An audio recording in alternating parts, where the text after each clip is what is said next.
దేవునికి మహిమ కలుగును గాక. దేవుని నామమునకు స్తోత్రం. దేవుడు ఇచ్చిన మంచి కృపను బట్టి ఈరోజు దేవుడు మనతో మాట్లాడడానికి ఇష్టపడుతూ అంచె దినాల యొక్క మరి ఆ రాకడ సూచనలు, అంచె దినాల్లో మరి ఆ రాకడ సూచనలు ఏంటో తెలుసుకొని అంచె దినాల్లో అందరి మీద నేను ఆత్మను కుమ్మరిస్తాననే అభిషేకాన్ని యోవేలు గారు 2:28 మరి ఆయన ప్రవచించారు. అపోస్తలులు 2:17 ఆ నెరవేర్పు జరిగింది.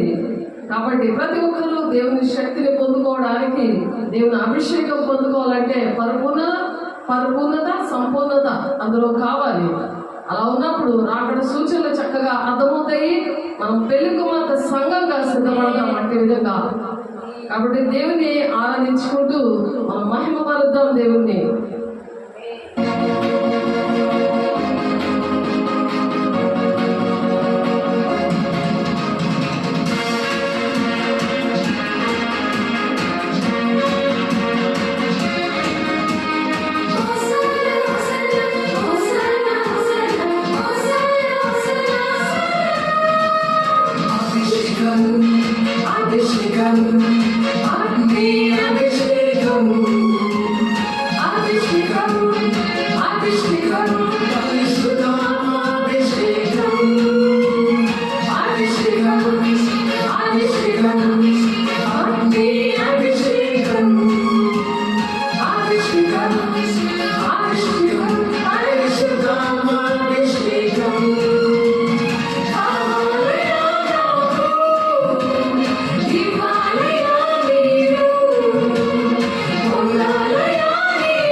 నాకు కావాలయ్యా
అభిషేకం నాకు కావాలయా, ఎండిన ఎముకలు బ్రతికించుటకు నన్ను నిలపాలయా, కావాలయా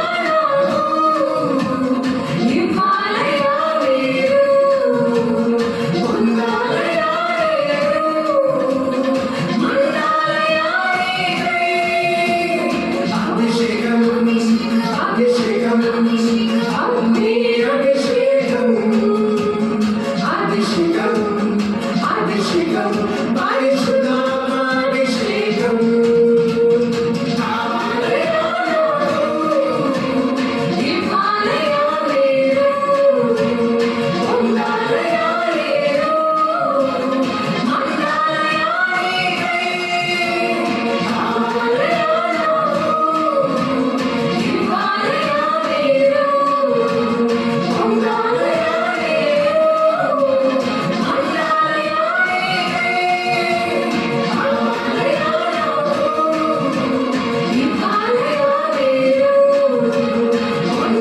కావాలయా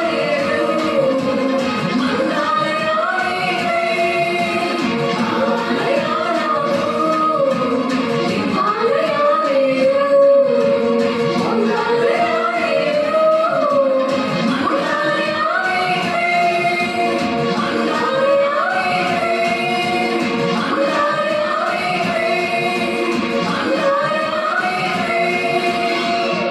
దేవునికి మహిమ కలుగును గాక, దేవునికి మహిమ కలుగును గాక. స్తోత్రం. దేవునికి మహిమ కలుగును గాక.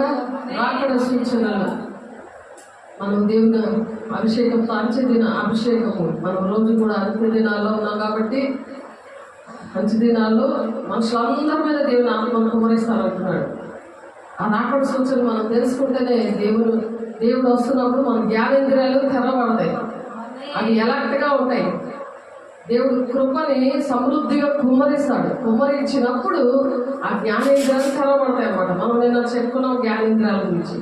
కాబట్టి 1 Peter 3:10 జీవమును ప్రేమించి మంచి దినములు చూడగల వాడు చెడ్డదాన్ని పలకకుండా తన నాలుకను, కపటపు మాటలు చెప్పకుండా తన పెదవులు ఫస్ట్ కాచుకోవాలి. కాచుకున్నప్పుడు దేవుడు పరిశుద్ధతలో నడిపిస్తాడు. పరిశుద్ధతలో 2 Corinthians 1:1 ఉన్నది ఏంటంటే 1:1 పరిశుద్ధులుగా ఉండటం మిమ్మల్ని పిలవబడ్డాము. పరిశుద్ధులు అవడానికే మనం పిలవబడ్డాం. కాబట్టి పిలవబడిన వారికి ప్రభువైన యేసుక్రీస్తు నామములో ప్రార్థించు వారికి అందరికీ పౌలు శుభమని కొరింథీయులకు రాస్తూ ఏమంటున్నాడంటే 2 Corinthians 13:9 మీరు సంపూర్ణులు కావాలని సంపూర్ణులు అవ్వాలనే నేను ప్రార్థిస్తున్నాను అని పౌలు కొరింథీ సంఘంతో చెప్తున్నాడు. మనం సంఘాల కోసం ప్రార్థన చేయాలి. ప్రతి ఒక్క సంఘం కూడా ఐక్యత కలిగి ఉండాలి. కాబట్టి పరిశుద్ధత ఉన్నప్పుడు, సంపూర్ణత ఉన్నప్పుడు ఒక దేశం కోసం ప్రార్థన చేస్తారు, రాజుల కోసం ప్రార్థన చేస్తారు. కాబట్టి ఐక్యత, సమాధానం, ప్రేమ అనేది ఏంటంటే దేవుడు ప్రేమ స్వరూపి అని చెప్తున్నారు. 1 యోహాను 4:16 ఆయన ప్రేమ స్వరూపి. కాబట్టి ఆయన పోలి మనల్ని నడమంటున్నారు. కాబట్టి మనం ప్రేమ కలిగి ఉండాలి. కాబట్టి ఇప్పుడు అక్రమం ఎందుకు విస్తరిస్తుందంటే ప్రేమ చల్లారిపోతుంది. కాబట్టి మత్తయి 24:12 అక్రమం విస్తరించుట వలన ప్రేమ చల్లారిపోతుంది అంటున్నారు. అది కుటుంబంలో లేదు, సంఘంలో లేదు, ఇరుగు పొరుగు వారి మధ్య లేదు, దేశంలో లేదు. కాబట్టి మనము జీవమును ప్రేమించి మంచి దినములు చూడగోరువాడు శబ్దదాన్ని పలకకుండా తన నాలుకను, కపటమైన మాటలు పలకకుండా తన పెదాలను కాచుకోవాలన్నమాట. ప్రేమ స్వరూపైన దేవుణ్ణి కలిగి ఉన్నప్పుడు మనం ప్రేమించగలము. 1 యోహాను 4:16 ప్రకారం ఆయన ప్రేమ స్వరూపి. కాబట్టి ఆయన బిడ్డలుగా ఉన్నప్పుడు దేవుని అభిషేకం మంచి దినాలు అందరి మీద నేను ఆత్మను కుమ్మరిస్తాను. మీ కుమార్తెలు ప్రవచిస్తారు, యవనులు దర్శనాలు చూస్తారు, వృద్ధులు కలలు కంటారు. మీ సేవకుల మీదను, సేవకురాండ్ర మీదను నేను ఆత్మను కుమ్మరిస్తాను అని చెప్తున్నారు. అది నెరవేర్పు అపోస్తులు 2:17 నెరవేర్చారు. దేవుడు నా పరిచర్యలో 8 పరిచర్యలు కూడా దేవుడు ఆ ఆత్మను కుమ్మరించి దేవుడు కార్యాలు ఎన్నో చేశారు మేడగది అనుభవంలో. కాబట్టి అతడు కీడు నుండి తొలగి మేలు చేయవలెను. ఎప్పుడైతే ఆ ఆత్మను పొందుకుంటారో, మొదటి పేతురు 3:11 ఏం చెప్తున్నారంటే, అతడు కీడు నుండి తొలగి మేలు చేయవలను, సమాధానం వెతికి వెంటాడవలను. ప్రతి ఒక్కరితో కూడా సమాధానం ఉండాలి. ప్రేమ స్వరూపైన దేవుడు మనలో ఉన్నప్పుడు ఆ సమాధానం అనేది మనం పొందుకుంటాము. సాధారణ ఏంటంటే అల్లరికి ఆ కపట సహోదరులతో ఉంటాడు, కపటమైన మాటలు ఆడుతుంటాడు. ఆ నాలుగు కపటాన్ని బట్టి మాట్లాడుతుంది. తన పెదవులు అలాగా కాల్చుకోవాలంటే దేవుని అభిషేకం, మన పెదాలు కాల్చుకోవాలి అంటే దేవుని అభిషేకంతో ఉండాలి. దేవుని ఆత్మను పొందుకోవాలి. అంచు దినాల అందరి మీద దేవుడు ఆత్మను కుమ్మరిస్తానని ఆయన కృపని విస్తారంగా మన మీద కుమ్మరిస్తున్నాడు అంచు దినాలు. కాబట్టి ఎందుకంటే ఎవరు ఏ ఒక్కరు కూడా మతం కులం భేదం లేకుండా ప్రతి ఒక్కరూ రక్షించబడాలి, పరలోక రాజ్యానికి వెళ్ళాలి, ఆ మోక్షానికి చేరాలని దేవుడు ఈ అంచు దినాల్లో ఎన్నో భూకంపాలు, మరి దాని సూచనలు ఇక్కడ మొత్తం 24వ చెప్తున్నారు. ఆకాశమును భూమియు గతించును గాని నా మాటలు ఏమాత్రమో గతింపవు అని తండ్రి అయిన దేవుడు ఈ మాటలు చెప్తున్నారు. అయితే ఆ దినముల గురించి, ఆ గడియల గురించి తండ్రి మాత్రమే కానీ ఏ మనుషుడు పరలోకమందుల దూతలైనను కుమారులైనను ఎరుగరు, ఎవరికీ తెలియదు. తండ్రికి మాత్రమే తెలుస్తుంది దేవుని యొక్క రాకడ విషయాలు. కాబట్టి ఎలా ఉంటాయంటే ఆ నోవహు దినాలు ఎలా ఉండును, మనిషి కుమార్తె రాకడ కూడా అలాగే ఉంటాయి. నోవహు దినాల్లో తినచ్చు, త్రాగచ్చు, పెళ్లికించుకుంటున్నారు. అటువంటి పరిస్థితుల్లోనే లోకము చేయడానికి కార్యాలుగా భ్రష్ట మనసుతో ఉంటున్న పరిస్థితుల్లో దేవుడు అటువంటి ఆ నోవాహు దినాలు, లోతు దినాలు లాంటివి ఇప్పుడు మనము జీవిస్తున్నాం. కాబట్టి అక్కడ సూచనలు మరి దేవుని బిడ్డలుగా అర్థమవుతాయి. దేవుని సంగతులు దేవుని ఆత్మకి అర్థమవుతాయి. మొదటి కొరింథీ 2:9 ఉన్నట్టుగా మనుష్యాత్మ, లౌకికాత్మ, బ్రహ్మచాత్మ, అపవిత్రాత్మ ఉన్నవాళ్ళకి అర్థమవుతుంది. కాబట్టి దేవుని ఆత్మను అందుకే పొందుకోవాలి. అంచె దినాల్లో ఉన్నాం కాబట్టి జలప్రయాణానికి ముందటి దినములో నోవాహు ఓడలోనికి వెళ్ళిన దినము వరకు వారు తినిచు త్రాగుచు పెండ్లికించుకుంటుండని జల ప్రళయం వచ్చి అందరినీ కొట్టుకొని పోవు వరకు ఎరిగకపోయి వారికి అర్థమవ్వలేదు. అది కొట్టుకొని వెళ్ళిపోయే వరకు కూడా ఓడ తయారు చేస్తుంటే నోవాహు గారు పిలుస్తుంటే ఎగతాళి చేసుకుంటూ ఉన్నారు. పెద్ద ఓడ దేవుడు కొలతలు ఇచ్చి మరీ చేయమన్నారు ఆ ప్రజలందరినీ రక్షించడానికి, తన ఇంటిని రక్షించుకోవడానికి, తన ప్రజల్ని రక్షించుకోవడానికి. దేవుడు తన ప్రేమ స్వరూపి ఉన్నాడు కాబట్టి ఏ ఒక్కరు రక్షించుకోకూడదని అంత పెద్ద ఓడ చేస్తే అసలు ఇక్కడికి ఎంత వాటర్ ఎలా వస్తుంది అని అనుకుంటే 40 రాత్రులు 40 పగళ్ళు అలాగ వర్షము అలా తుఫాను పట్టుకుంది. దాన్ని బట్టి అప్పుడు ఎప్పుడైతే జంతువులు రెండు వచ్చాయి, అవే ఇప్పుడు ఈ దినాల్లో ఉన్నాయి. మిగిలినవన్నీ నశించిపోయాయి, మనుషులతో సహా నశించిపోయారు. కేవలం నోవాహు కుటుంబం మాత్రమే రక్షించబడ్డారు. ఆ దేవుడు మరి ఇంకొకసారి నేను చెయ్యను అని దేవుడు ప్రమాణం చేసి అలాగా పాపంలో ఉన్నా సరే, శాపంలో ఉన్నా సరే ఆయన కృపను పెట్టి ప్రేమిస్తూ వచ్చాడు. దానికి సూచనగా మరి ఇంద్రధనస్సును పెట్టాడు. అది ఒక గుర్తుగా దేవుడు ఇంకొకసారి అలాగా ప్రజల్ని నాశనం చేయడు, తన కోపం అలాగా చూపించడు అని ఆయన కృప ద్వారా ఇంతవరకు మనం బ్రతికున్నాం. అందరి బట్టి దేవునామకు స్తోత్రం. దేవుని యొక్క అభిషేకం పొందుతున్నప్పుడు ప్రతి పాపం నుండి, శాపం నుండి మరి దేవుడు విడిపించడానికి ఇష్టపడుతున్నాడు. రోమా 10:10 రక్షణ కలగాలంటే నీతి కలగాలంటే హృదయంలో విశ్వసిస్తా, రక్షణ కలగాలంటే నోటితో ఒప్పుకోమంటున్నాడు. కాబట్టి అలాగే మొదటి యోహాను 1:9 పవిత్రులుగా చేస్తాడట, పరిశుద్ధంగా చేస్తాడట. అలా ఒప్పుకున్నప్పుడు అతిక్రమంలో దాచిపెట్టేవాడు వద్దెలుడు, ఒప్పుకొని విడిచిపెట్టేవాడు దేవుని దగ్గర నుండి కనికరం పొందుకుంటారని మత్తయి సువార్త 13:28 ఉంటుంది. కాబట్టి అలాగా మనం ఉండాలి. అతిక్రమలు దాచిపెట్టేవాడు వద్దెలుడు అని ఉంది వాక్యం. కాబట్టి వర్ధిల్లాలి అంటే మనం మంచి దినాలు కోరాలి, మంచి దినాలు చూడాలి అని అనుకుంటే ఆ జల ప్రళయం వచ్చి అందరినీ కొట్టుకొని పోయిందంట. అప్పుడు వరకు తెలియలేదట. అలా కాకుండా ముందుగానే దేవుని బిడ్డల ద్వారా ఈ సూచనలు, ఇలాగ భూకంపాలు, యుద్ధాలు ఇవన్నీ జరుగుతున్నాయి కదా, ఎన్నో మరణాలు. మరి మన పెద్ద ప్లేన్ అహ్మదాబాద్లో యాక్సిడెంట్ అయిపోతుందని ఒక ప్రవక్త 2 సార్లు చెప్పాడు. కానీ అలాగే ఇప్పుడు కూడా ఏమి జరగబోతున్నాయి ముందుగానే నేను చెప్పకుండా ఏది చేయదని ఆమోస్ 3:7 చెప్తాడు ఆయన. ప్రవక్తలతో నేను మాట్లాడుతున్నాను. అలా ప్రవక్తల ద్వారా ఈ రాకడ సూచనలు దేవుడు చెప్పడానికి ఇష్టపడ్డాడు. ఆనాడు నోవాహు గారి ద్వారా చెప్పినప్పుడు వాళ్ళు ఎరుగకపోయి అలాగనే మనుష్య కుమారుడు రాకడ ఉంటుంది, అప్పుడు వాళ్ళందరూ నాశనం అయిపోయారు. అలా నాశనం అవ్వకుండా ఈ నోవాహు దినాల్లో ఉన్నాం, లోతు దినాల్లో ఉన్నాం. లోతు భార్య వెనక్కి తిరిగి చూసి ఉప్పు స్తంభం అయిపోతుంది. శరీరానుసారమైన భక్తి, శరీరానుసారమైన నియమము, జీవించే ఆత్మిక నియమము, శరీర సంబంధమైన నియమము నుండి విడిపిస్తుందని రామ 8:2 ఉంది. జీవించే ఆత్మిక నియమమే దేవుని యొక్క అభిషేకం. పరిశుద్ధంగా ఉన్నప్పుడు దేవుని యొక్క అభిషేకం అలా విడిపిస్తుందట. ఈ శరీర సంబంధమైన నియమం ఏంటంటే నిర్లక్ష్యము, అవిశ్వాసము, సోమర్పణము, బద్ధకము, పాపము, శాపము, అబద్ధాలు, వ్యభిచారము, చెడు వ్యసనాలు ఇవన్నీ కూడా శరీరానుసారమైన నియమము. ఎల్లప్పుడూ కూడా మరి శరీరానుసారంగా ఏమి తిందుమా, ఏమి త్రాగుమా, ఏమి గుంజిద్దుమా ఇదే చెప్తుంటుంది. కానీ ఇవన్నీ మనతో రావని మరి దేవునామం పొందుకున్నప్పుడే అర్థమవుతుంది. కాబట్టి ఆ విధంగా మరి సిద్ధపడాలని దేవుడు ఇలా చెప్తున్నారు. ఆ కాలంలో ఏం జరుగుతుందంటే రహస్య రాకడ వస్తుంది. ఎవరైతే సిద్ధపడతారో రహస్య రాకడలో 2 స్త్రీలు తిరగలు విసురుతున్నప్పుడు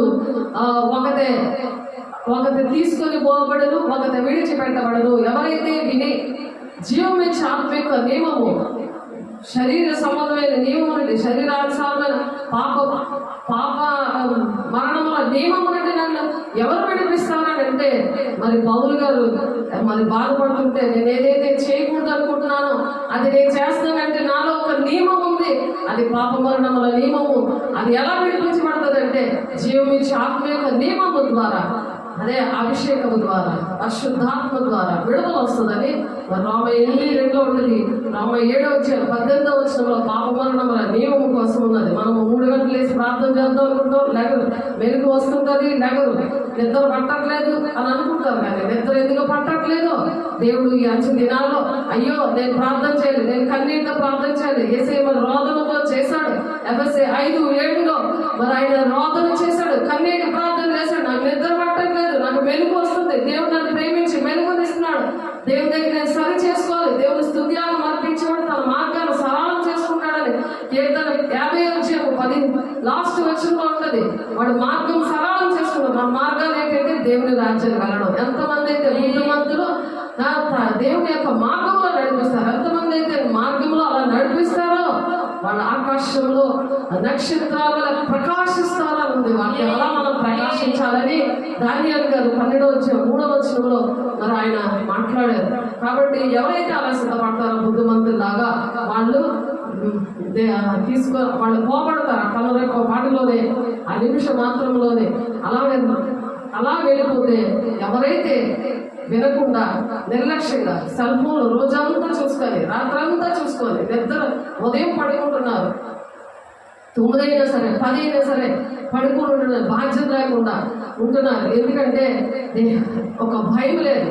దేవుడు ఇవన్నీ కూడా ఎందుకు జరుగుతున్నాయి? ఈ యుద్ధాలు ఎందుకు జరుగుతున్నాయి? ఈ భూకంపాలు ఎందుకు జరుగుతున్నాయి? ఈ ప్లేన్ ఎందుకు ఇలాగా అహ్మదాబాద్లో అలా అయిపోయింది? మరి ఎందుకు ఒకరినొకరు పొడుచుకొని చనిపోతున్నారు? ఆస్తులు, ధనాపేక్షతో మరి సేవకుల్ని మరి దారుణంగా కొట్టి చంపాడు. దేవుని మాటలు చెప్తుంది. ఇవన్నీ ఎందుకు జరుగుతున్నాయి? ఇవన్నీ కూడా ముందుగానే దేవుడు తెలియపరిచారు, ప్రవక్తల ద్వారా తెలియపరిచారు. అది నెరవేర్పు జరుగుతున్నప్పుడు నెలకు కలిగి ప్రార్థన చేయాలి, ఆ కన్నీటి ప్రార్థన చేయాలి, దేవుని స్తుత్యాన్ని అర్పించాలి, దేవుని మహిమపరచాలి. ఆయన కృపను బట్టి దేవుడు అన్నీ కూడా మనకు నేర్పిస్తున్నారని దేవునికి ఎన్నో వందనాలు, కోట్లాది వందనాలు చెల్లించాలి. అనుక్షణం కూడా మనం ఆయనకి కృతజ్ఞతాస్తుతులు చెల్లించాలి. ఏ జామున దొంగ వచ్చినో ఇంటి యజమానికి తెలియకుండా ఎడల అతడు వెలుగుగా ఉండి తన ఇంటికి కన్నము వేయడని మీరు ఎరుగుదురు కదా అంటారు. ఏదైనా దొంగడు వస్తాడంటే మనం ఎలా జాగ్రత్తగా ఉంటామో అలాగా ఏ రాత్రి వస్తాడో తెలియదు. దేవుడు ఏ రాత్రి వస్తాడో ఆయన తెలియదు, మనకి తండ్రికి మాత్రమే తెలుసు, ఇంకా ఎవ్వరికి తెలియదు. కాబట్టి దేవుడు రాకడ ఆ విధంగా వస్తుంది. కాబట్టి మీరు అనుకుంటున్నారు, మీరు అనుకొనని గడియలో మనిషి కుమారుడు వచ్చును గనుకనే మీరును సిద్ధముగా ఉండుడి. యజమానుడు తన ఇంటి వారికి తగిన వేళ అన్నము పెట్టుటకు వారిపైన ఉంచిన నమ్మకమైన వాడును బుద్ధిమంతుడైన దాసుడు ఎవడు? బుద్ధిమంతుడైన దాసుడు ఎవడంటే మనమే. సిద్ధపరచాలి సంఘాన్ని, దేశాన్ని. బుద్ధిమంతుడైన దాసుడికి దేవుడు ఏదో కిరీటాలు పెడతాడు, నీతి కిరీటం, మహిమ కిరీటం. దేవుడు బిడ్డలుగా మనం బుద్ధిమంతులైన దాసులుగా మనం ఉండాలని దేవుడు అనుక్షణం కూడా దేవుడు బిడ్డలకి అన్నం పెట్టాలి. అన్నం అంటే వాక్యం. ఆ వాక్యం ద్వారా ఆ హృదయం, ఆ వాక్యం అంతా, ఆ బాడీ అంతా నింపబడాలి. వాక్యమే దేవుడే ఉన్నాడు కాబట్టి మనలో వాక్యం అది నింపబడిందంటే నీకు ఆకలేదు, నిద్రలేదు, ఎలాగ కొరతలేని ఆత్మతో చక్కగా పనిచేస్తావు, రోజంతా పనిచేస్తావు. పనికి ఎక్కడికి వెళ్ళినా సరే దేవుడి మాటలు ప్రకటించగలుగుతావు. కాబట్టి అతడు తన యావదాస్తి మీద వారిని ఉంచినని నీతో నిత్యముగా చెప్పుచున్నాను. తండ్రి యొక్క యావదాస్తి ఏంటంటే పరలోక రాజ్యం. ఆ పరలోక రాజ్యము అది నిత్యముగా నీకు ఇస్తాను అంటున్నాడు ఆయన.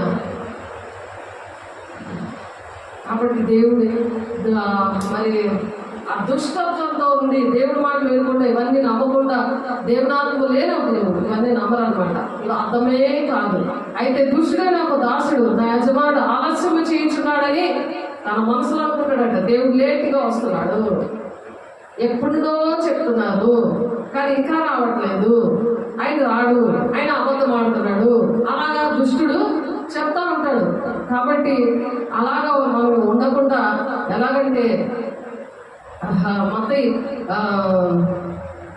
24వ అధ్యాయంలోనే 32వ వచనంలో ఉంటుంది ఆ మాట. చూద్దాము. 32వ వచనం మత్తయి 24:32లో ఒక ఉపమానం చెప్తున్నాడు దేవుడు. నిన్న కూడా చెప్తున్నాము. అంజూరపు చెట్టును చూచి ఒక ఉపమానం నేర్చుకుని, అంజూరపు కొమ్మ లేతనే చిగురించినప్పుడు వసంతకాలం ఇంకా సమీపంగా ఉన్నదని మీకు తెలియదు. అంజూరపు చెట్టు అంటే యూదులకి సూచన అన్నమాట. ఆ యూదులు ఏం చేశారంటే అనేకమైన దేశాలకి చెల్లాచెదరు వెళ్ళిపోయారని మనం నేర్చుకున్నాం. అది చిగురించినప్పుడు అంజూరపు చెట్టు చిగురించుట అని అంటే ఏంటి? ఇస్రాయేల్ దేశములోని మరి యూదులు వాళ్ళు చెదరగొట్టబడినప్పుడు వాళ్ళు మళ్ళా గ్రూపుగా వాళ్ళు వస్తున్నారు అన్నమాట. ఇస్రాయేల్ ప్రజలు, ఆ యూదులు 1948వ సంవత్సరంలో వాళ్ళు పుట్టడం జరిగింది దేవుని బిడ్డలుగా. అక్కడ నుండి 70 సంవత్సరాలు యెరూషలేము మరి రాజధానిగా మరి అమెరికా గుర్తించింది. అయితే 2015లో రాజధానిగా గుర్తించింది, 2018లో చిగురించింది అన్నమాట. అంటే ఆ రాజధానిగా కొంచెం ఆ యెరూషలేము రాజధానిగా గుర్తించబడింది. అమెరికా పెద్ద దేశం కదా, దాని ద్వారా ఆ విధంగా మరి చిగురించడం. దానికి ఉపమానంగా ఈ 32వ వచనంలో మత్తయి 24:32లో అంజూరపు చెట్టుని చూసి ఒక ఉపమానం నేర్చుకుని, అంజూరపు కొమ్మ లేతదే చిగురించినప్పుడు వసంతకాలం ఇంకా సమీపంగా ఉన్నదని మీకు తెలియదు. వసంతకాలం సమీపంగా ఉందని ఎందుకు అంటున్నారంటే, ఆ వసంతకాలం అంటే తెలుగులో వసంతకాలం అంటున్నారు, మరి గ్రీకులో మరి దాన్ని ఏమంటున్నారంటే, గ్రీకులో అదొక తరం అంటున్నారు.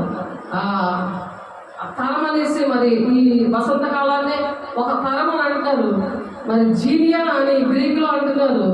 ఇంగ్లీష్లో మరి దాన్ని ఏమంటున్నారు? ఇంగ్లీష్లో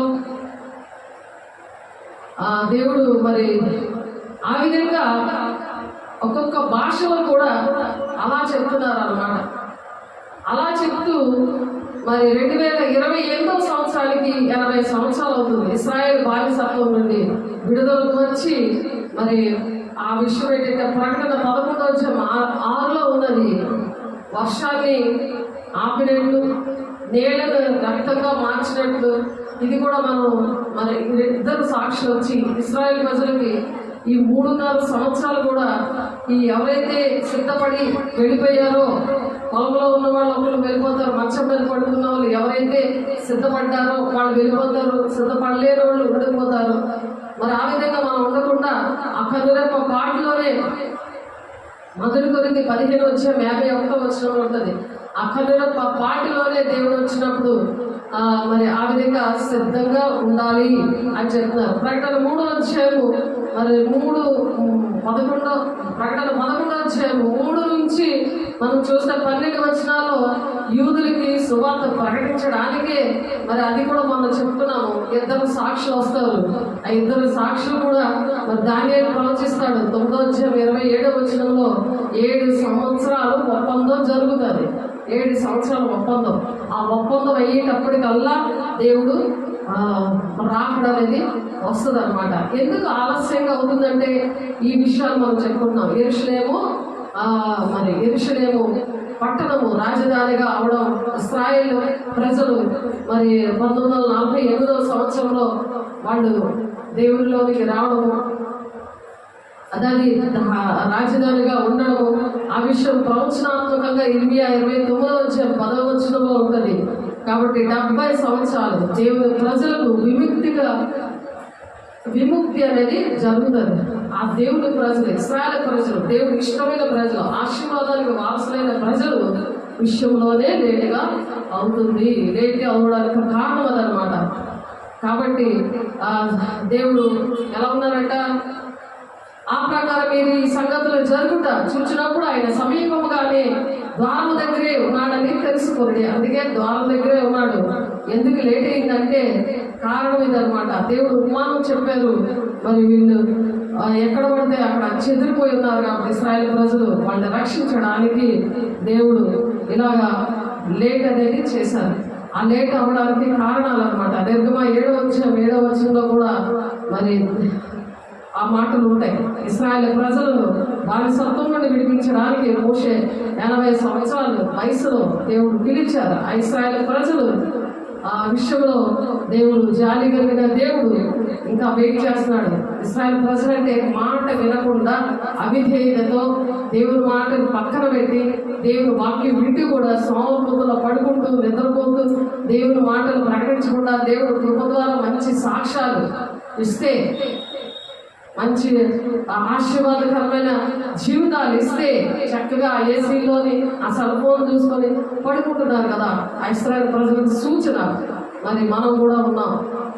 ఆ ఇశ్రాయేలు ప్రజల కోసము దేవుడు గ్రూపుగా రక్షించుకుంటాడు, కానీ మనల్ని అయితే పర్సనల్గా రక్షించుకుంటాడు. పర్సనల్గా మనము దేవుని రాజ్యం వెళ్ళడానికి రక్షించబడాలి. కాబట్టి ప్రకటన 11:6 ఆ సాక్షులు వచ్చి 3.5 సంవత్సరాలు సాక్ష్యం చెప్పినప్పుడు వాళ్ళు మారడానికి ఆ ఇశ్రాయేలు ప్రజలు మరి ఇష్టపడతారు. మరి యూదులు ఆ 12 గోత్రాల వాళ్ళు కూడా అలా 1,44,000 మందిని అలాగా మరి ఆ 2 సువార్థికుల ద్వారా మరి ఆ 2 సువార్త చేస్తారు. ఈ 3.5 సంవత్సరాలు ఎవరైతే ఎత్తబడి వెళ్ళిపోతారో, సిద్ధంగా ఉన్నవాళ్ళు మనం ఎత్తబడి వెళ్తాం. తర్వాత ఎవరైతే ఇంకా వినకుండా అవిధేయతతో మరి ఉండి ఇశ్రాయేలు ప్రజల్లాగా దేవుడు మాట వినకుండా ఉన్నారో, చెదరపోయి ఉన్నారు, అటువంటి వారి కోసం ఆ 2 సాక్షులు వస్తారు. ప్రకటన 11 అంతా మీరు చదివితే అర్థమవుతుంది. అది ముందుగానే చెప్పబడి ఉంది, ముందుగానే ఉన్నది, డిస్క్రిప్షన్లో ఉన్నది. మరొకసారి చూడండి. మరి ఆ యూదులు ఆ 12 గోత్రాల నుండి మరి దేవుడు రక్షించుకుంటాడు 1,44,000 మందిని. మరి ఆ విధంగా యూదులు రక్షించబడతారు. వీళ్ళు ప్రపంచానికి తీర్పు తీసుకొని వస్తారు. వీరు వర్షం పడకుండా ఈ తెగుళ్ళు ఏంటి, రక్తం ఎర్రగా మారడం ఏంటి, ఇవన్నీ కూడా చేసినప్పుడు దేవుడు వాళ్ళకి అధికారం ఇస్తారు ఆ సాక్షులకి. అలా రక్షించబడతారు. క్రీస్తు విరోధి చంపిస్తాడు. వీళ్ళిద్దరినీ కూడా చంపించేసిన తర్వాత 3.5 సంవత్సరాలు భూమి మీద వారి శవాలందరూ కూడా ముట్టలేనప్పుడు జీవాత్మ వచ్చి వాళ్ళని వాళ్ళ దూరి మళ్ళీ వాళ్ళు నిలబడతారు. ఇక్కడికి ఎక్కిరండి అని గట్టిగా దేవుడి స్వరం విని వెంటనే పరలోక రాజ్యానికి వాళ్ళు వెళ్తారు. అలాగే తండ్రి చిత్తాన్ని వాళ్ళిద్దరూ నెరవేరుస్తారు. అలా ఇశ్రాయేలు ప్రజలు రక్షించబడతారు. మరి 2028 సంవత్సరానికి, ఇప్పుడు 25వ సంవత్సరం కదా, 28 సంవత్సరానికి 880 సంవత్సరాలు బానిసత్వం విడుదల వస్తుంది. ఆ విడుదల వచ్చిన తర్వాత 7 సంవత్సరాలు దేవుడు మరి ఒప్పందం చేశాడు కదా, శాంతి ఒప్పందం. ఆ ఒప్పందం పూర్తవుతుంది. దాని 9:27 ఉంటుంది. 2025లో కానీ మరి 26లో కానీ మరి దేవుడు 785 మంది మరి రోమన్లు మరి ఎఫ్రాలో మొదలవుతుంది. అక్కడి నుంచి మరి దేవుడు రాకడ ఎలా వస్తుందో అది ప్రకటన 1:7 ఉంటుంది. ఆయన ఎలా వస్తారో రొమ్ము కొట్టుకుంటారు, ప్రతి నేత్రం కూడా ఆయన చూస్తుంది అని ఉంటుంది. అది రహస్య రాకడ ఫస్ట్ వస్తుంది, తర్వాత బహిరంగ రాకడ ఈ విధంగా వస్తుంది. అలాగే దేవుడు ప్రతి ఒక్కరిని రక్షించుకుంటాడు. మరి ఆదాము నుండి అబ్రహాం వరకు 2000 సంవత్సరములు అయింది. అలాగే అబ్రహాం నుండి ఆయన యేసయ్య వచ్చే వరకు 2 సంవత్సరాలు అయింది.